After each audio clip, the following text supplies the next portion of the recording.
let's talk academic research and how that fits in even more broadly into our writing genres. So when I say more broadly, that's because you've already been practicing research with your argumentative essays. Now we're going to look at the broader reach that research has and that we can utilize research in different ways. All right, so first, why do we research? We research to present factual evidence to the reader. That's something we, discuss with our arguments. We research to help establish our own credibility as writers or as researchers. Again, something we discuss with our arguments. But we also research to simply learn all we can on a subject. When we find a topic out there that's interesting to us, whether we realize that's what we're doing or not, and we take it upon ourselves to learn more or to dig a little deeper, that is research. That kind of research is lifelong and encouraging, and it lets you continuously open your mind and your engagement with the world. It lets you open that and experience new and awesome things. All right, so how do we utilize that research? So it's not just why we research, but how do we actually use it? Well, sure, in the literal sense, we can quote research in our papers. We can paraphrase in our papers. Again, this should sound familiar to you from our argumentative essay discussions and lessons. But now we need to think bigger. We synthesize research with our own ideas, arguments, and understanding. So, in other words, we take everything that we read or that we research and all that information and that content, and we synthesize. We bring it all together to make sense of it all. The actual dictionary says to synthesize means to combine a number of things into a coherent whole. And that's exactly what we're doing when we're researching and then writing our papers. We are taking all this various research out there, all these different articles, these different websites, these different sources, and we are finding commonalities and we're making sense of it all. And we are, making sure that it connects to a specific topic. All right, but here's the thing. Yes, when we did our argumentative essays, we went out there and we searched for very specific research. We wanted research that supported our argument. There wasn't really a broad expectation to that. You had a very distinct purpose and a very, one-way track in mind. But now we are thinking wider. So how can we synthesize all that's out there if we do not actually have that wider understanding of what is out there, right? So in other words, you have to actually be aware of what research is saying and what research is out there and what research may not be super obvious and what research is obvious, right? To do this, we have a special document or genre of writing called the annotated bibliography.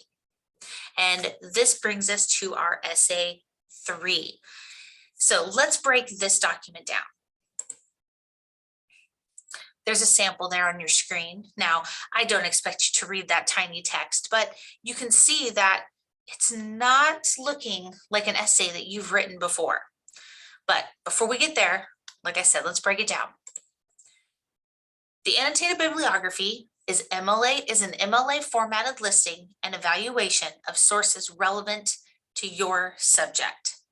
So keyword there, formatted listing and evaluation of sources relevant, right? What this document does is it presents a clear understanding and representation of current and credible research. Now, that's not presenting a clear understanding and representation for someone else. That means you are presenting a clear understanding. That means you understand what's out there and you understood what you read. And you did so in a way where you're able to synthesize that research to create a nice whole representation of the current and the credible research that's available to everyone. All right, an annotated bibliography includes the MLA works cited citation for each source. Notice I did not mention a works cited page. We'll get to that in a minute, but it does include that works cited citation for every single source. It also includes a paragraph for each source identifying the purpose, conclusions, and your evaluation. All right, so you're not simply listing sources that are out there. Again, the whole purpose of this is to show that you understand and to help show a good representation of research that's out there. That means you have to be able to write about what you've read. We call this an annotation. It's writing in your own words what an article or other source is about and how it stands in comparison to other research that's out there, including your own. All right, an annotation evaluates. That's very, very important. We're not just summarizing an article. Sure, we are saying what it's about, but we're also putting our 2 cents in, right? We're saying, you know, in better words, of course, but I read this article. I understand what this article is saying. This is what the article is saying. And this is how it compares to other research. And this is how, you know, I think the article is either a good example or a bad example of the research that's out there. All right, so an annotation is about 4 to 6 sentences long.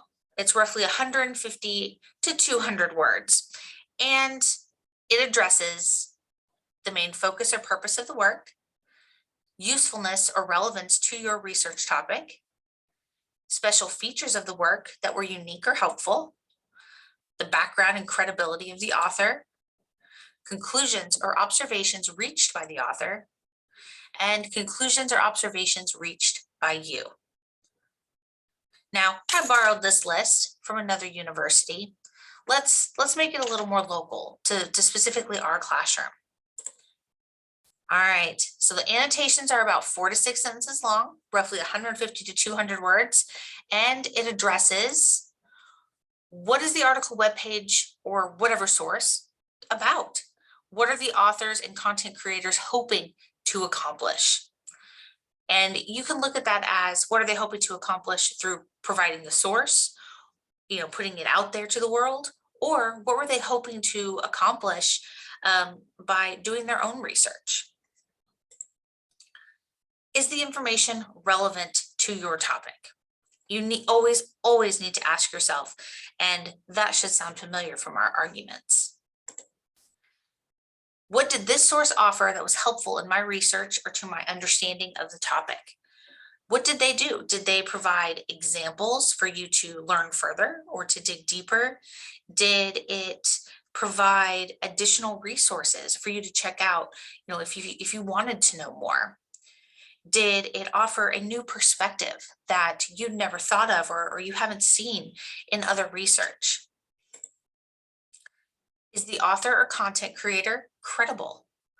Again, that goes back to our evaluating credible sources with our arguments. If the author and the content is not credible, well, then it shouldn't be included in your annotated bibliography. What did the article or content determine? Or if it was research involved with data and hypothesis and so on, what did they find? What did they set out to do and how did it turn out? If it's content that isn't, so clear-cut research like that, it's just informational content, then, what is that information ultimately saying? What is its ultimate purpose? What is its ultimate message? And then what is your takeaway after reading the article, the webpage, or whatever that source happens to be? Again, did you feel that it was a strong example of research for your topic? Did you feel it was a weak example? Why? Why did you feel this way? How does it compare to the other research that you found? Is it easy to read? Is it difficult to read? Does it need more imagery? Does it need more examples? All right, so here we have a sample annotation. Now, I'm not going to read this out loud just at the moment, but I also don't expect you to read the small words on the screen. Instead, I'm going to break down this paragraph and show you how the writer actually annotated this article. All right, so the writer starts by, of course, naming the author, giving some credibility to that author by saying Herbert London, the Dean of Journalism at New York University and author of several books and articles.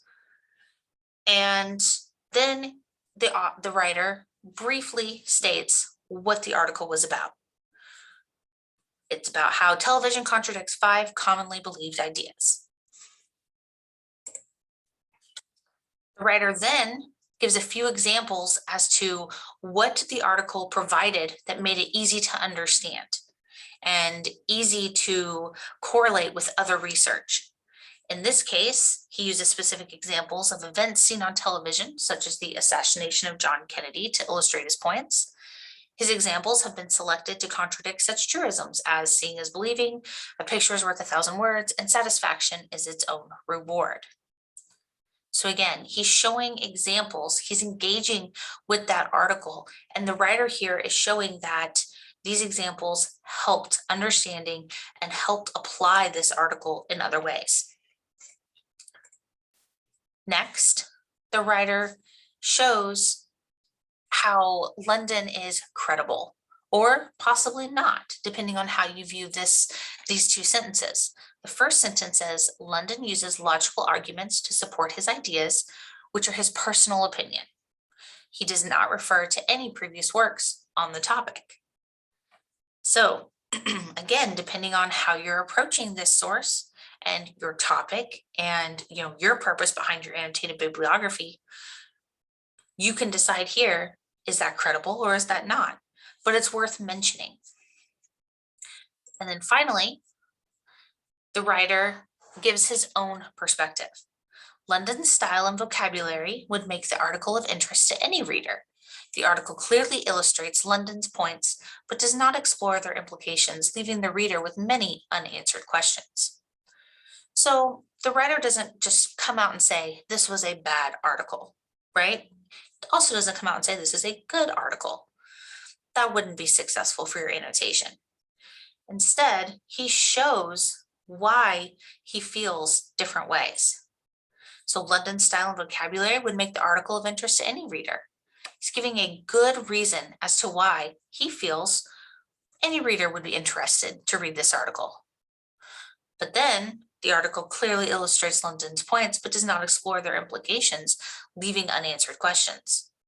So he's showing that the article is a little bit uneasy towards the end, or maybe it's just not a clear, easy to read article. But the writer here does well to give us an example so that if we were to read that article, we can know we might have a little confusion.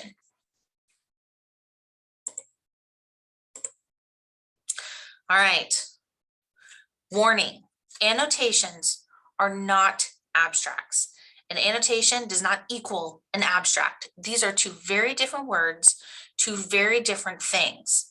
And a lot of times they get confused. So I want to make sure that we have a clear understanding.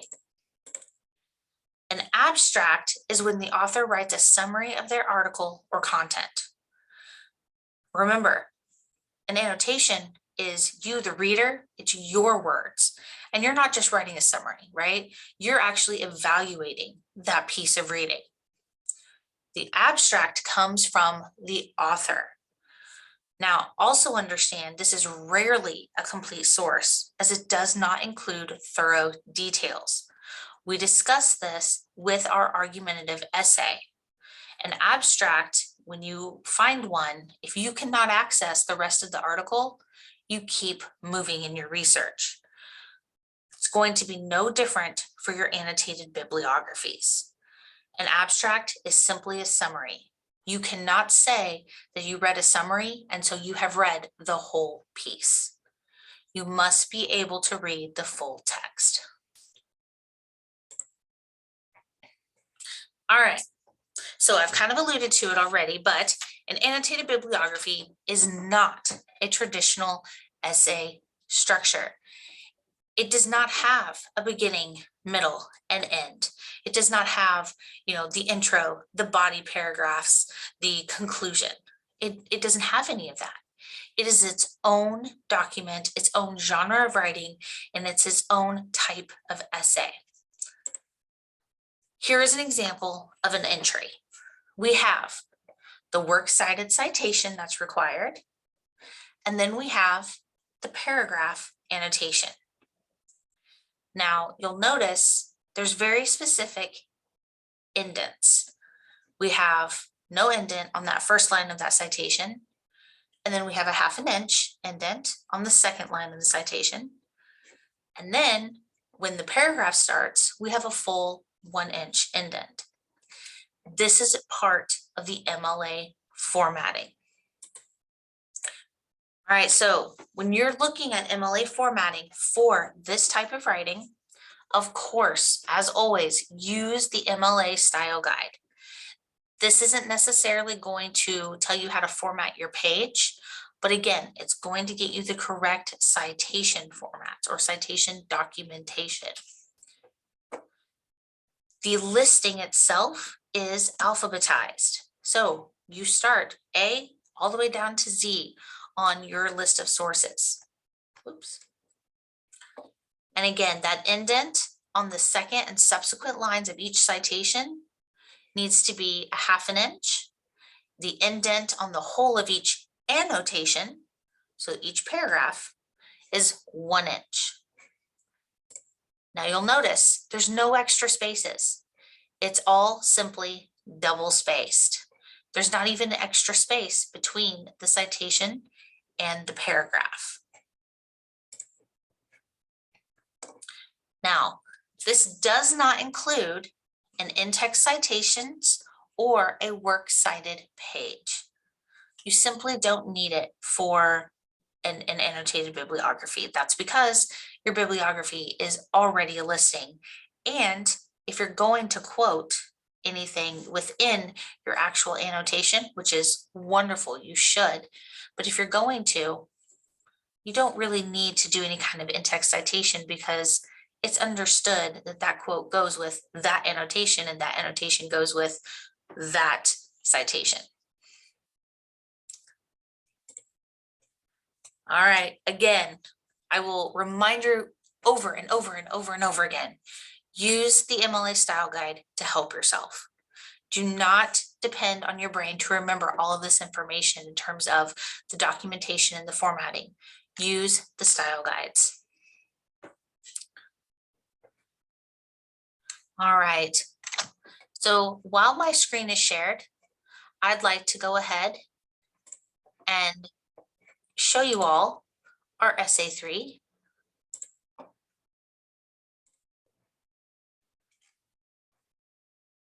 Because we have a sample to look at.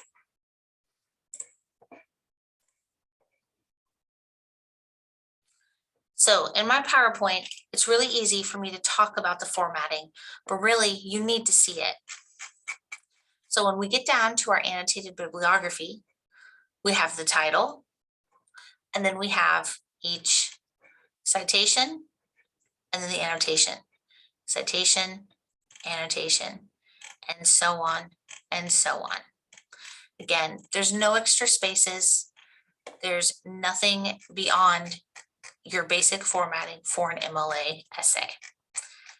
You do have to make sure you pay attention to your indents. All right, that's it. As always, if you have any questions at all, do not hesitate to email or drop in on office hours.